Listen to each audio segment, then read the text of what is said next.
Salut les petits clous! Aujourd'hui, on va s'écarter exceptionnellement du format rétropop pour vous proposer non pas un top 50, mais un top 10 des crossovers de séries télé les plus inattendus des années 80. Trigger warning, n'en déplaise aux puristes, on va élargir la notion de crossover aux apparitions un peu méta d'acteurs dans leur propre rôle, mais toujours avec une connexion à l'univers de leur série. Allez, on commence avec la rencontre entre Magnum et Simon. Au cours de la 3e saison de Magnum, les deux frères débarquent à Hawaï pour retrouver la statue du dieu Tiki. Et figurez-vous que c'est justement Thomas Magnum qui a été chargé de la protection de la statue. Bah Lola, tiens, celle-là vous devriez la voir. Ouh là là. T'aurais pu la farter? Et quoi, ma planche? Bah ouais. T'es au-dessus de ça, toi, hein. Monsieur fait du surf à sec. Ah ben non, c'est pas ça, mais c'est une planche de location, comme la voiture d'ailleurs. Hein. Oh, ne bouge pas. Oh, Thomas.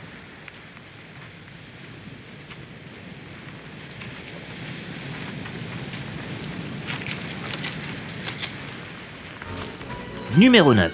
Au cours de la première saison de L'Homme qui tombe à pic, Colt Seavers décroche un rôle dans l'incroyable Hulk et affronte le géant vert de Marvel. Une cascade qu'il n'oubliera pas de sitôt.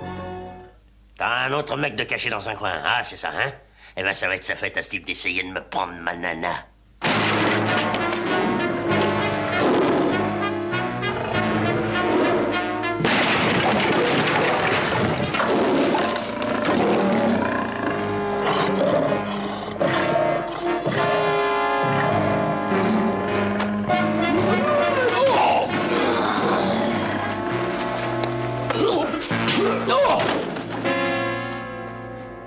Très bien, coupé. Oh, parfait. C'est formidable dans la boîte. Ça va, nous? Bien, Ben. Comment va Colt? Oh, Colt va parfaitement bien, lui aussi. Numéro 8. Simon et Simon sont de retour et cette fois-ci, ils font équipe avec les petits génies dans un double épisode partagé entre les deux séries.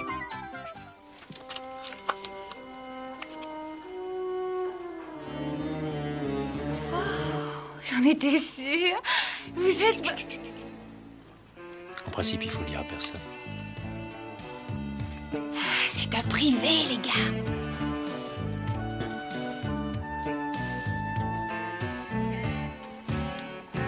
Pour vous, c'est un secret. Hein. Et pourquoi a-t-on besoin d'un privé à l'usine? Numéro 7. Arnold et Willy et K2000. De passage à Los Angeles, Arnold et Dudley en profitent pour aller visiter le plateau de leur série préférée. Et allez savoir pourquoi, David Asseloff est ici doublé par Edgar Givry, la voix française de MacGyver. Attendez! Non, faites pas ça! Mais David, mais qu'est-ce qui te prend? Tu aurais pu te faire tuer! Oui, je sais, mais eux aussi, ils auraient pu se faire tuer. Bonjour tout le monde. Oui, c'est ça, bonjour. Mais qu'est-ce que vous faites dans cette voiture? Elle est bourrée de dynamite. Qu'est-ce que tu me racontes à K2000? Hé, Mel, tu veux bien nous prendre en photo? Avec plaisir. Merci. Super. Levez les pouces. Ne me touchez pas. Je suis une vedette. Excusez-moi? David, tu sais que c'est mon mauvais profil. Tu le fais exprès. Tiens-toi tranquille ou je te déconnecte. La plupart des vedettes de la télé passent plus les portes de leur garage. Je t'ai entendu. Numéro 6. L'homme qui tombe à pic et Trauma Center. Après avoir été gravement blessé au cours d'une cascade, Howard est pris en charge par l'équipe médicale de la série de ABC Trauma Center.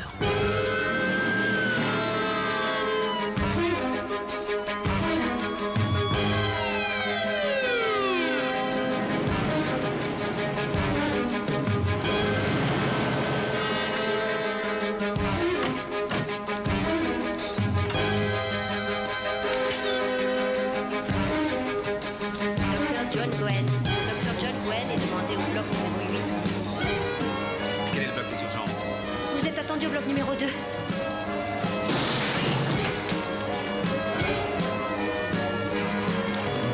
Docteur, Je viendrai vous informer dès que j'en saurai plus. est-ce qu'il s'en sortira? J'en sais rien. Plutôt oui ou non? Non, vraiment, j'en sais rien du tout. Numéro 5. Et si l'univers de Clair de Lune et de L'amour du risque étaient interconnectés? C'est en tout cas ce que pourrait laisser entendre l'épisode 8 de la saison 3 de Clair de Lune lorsque l'agence est rachetée par un certain Jonathan Hart.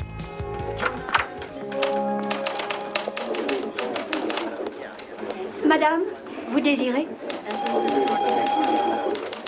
L'agence Hart. L'agence Hart? Absolument, monsieur Hart, absolument. Oui, monsieur Hart. J'envoie quelqu'un immédiatement.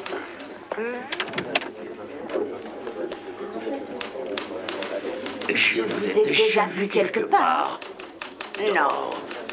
Excusez-moi. Oui. Qu'est-ce qui se passe? Ici, c'est l'agence de Jonathan et Jennifer.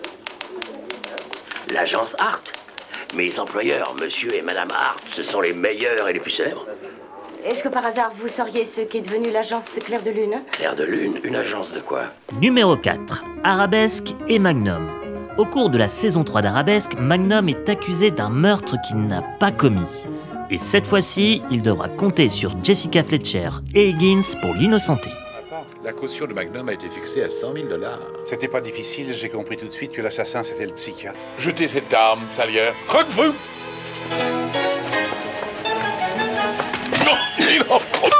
Numéro 3. Arnold et Willy et l'agence Touriste. Dans la saison 6 d'Arnold et Willy, Monsieur Drummond prête son appartement pour un tournage de l'agence Touriste. L'occasion d'une rencontre mythique entre deux géants de la télévision, Gary Coleman et Mr. T. Donc tu forces pas la dose, fils, reste comme tu es et attends qu'elle te tombe dans les bras. Merci, Granty. Je suis rassurée. T'es gentil, Titi. Allez, suis-moi au salon, tu vas nous regarder filmer cette scène. Je piétine d'abord le gars, après je lui écrase la tête sur la carpette et puis je lui brise les os. Vous allez faire tout ça? Oui, on veut mettre du neuf dans l'épisode de cette semaine. Moins d'action et beaucoup plus de cœur.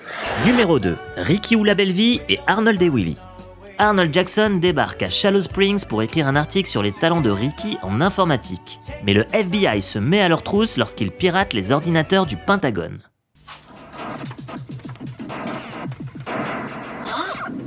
Quoi? L'accès à cette information n'est pas libre. Oh! Tu connais les militaires? Ils mettent des restrictions dans tous les domaines. Je vais essayer de trouver le code. Tu saurais faire ça? Moi, j'ai procédé à plusieurs petites expériences assez particulières qui me permettront peut-être d'avoir accès et de trouver ce code. Super! Allez, vas-y!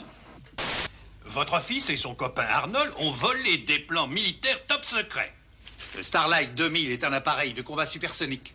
C'est ce qu'il y a de plus sophistiqué comme appareil de combat à l'heure actuelle. Ça alors, et il a une superbe allure aussi. Et enfin, le numéro 1, l'homme qui tombe à pic et Magnum. Colt et Howard croisent Tom Selleck sur un plateau de tournage. Une rencontre dont les deux cousins se seraient visiblement bien passés.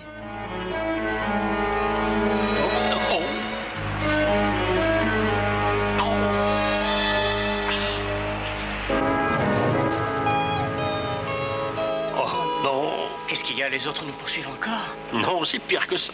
Qu'est-ce qui peut être pire? Je risque ma réputation.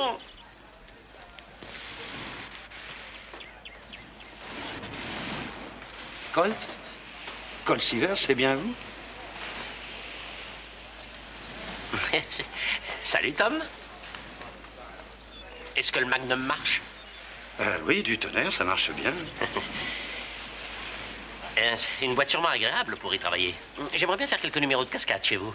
Ah oui, ce serait épatant. Colt, est-ce que ça va? Oh, ça va très bien. Voici mon cousin, Howard Monson. Un gentil garçon. Ah, ça, j'en doute pas. Howard, Tom Selleck. Ah, bonjour. Colt, je pense enfin, que ce ne sont pas mes affaires, hein, mais est-ce que par hasard votre existence aurait pris un tournant particulier depuis que nous avons travaillé ensemble? Un tournant... Ah, je ne veux pas être indiscret, ce ne sont pas mes affaires.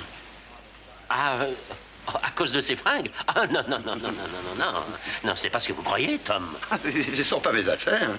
Tom, écoutez, si j'essayais de vous expliquer à quelle histoire bizarre nous sommes mêlés, vous ne pourriez pas le croire. Mais nous ne pouvons pas parler ici, il y a quelques types qui sont à nos trousses, alors... Ah oui, oui, enfin tout ça ne me regarde pas, Colt. Colt, écoutez, si vous voulez remettre de l'ordre dans votre vie, vous trouverez toujours du travail chez nous. Oui, merci beaucoup, Tom. Bon sang, quel joli garçon. Une fille. Oh, peu importe. C'est fini pour ce top 10 des crossovers des années 80. On se retrouve très bientôt pour la deuxième partie consacrée aux années 90. Alors on se dit à bientôt pour de nouvelles aventures.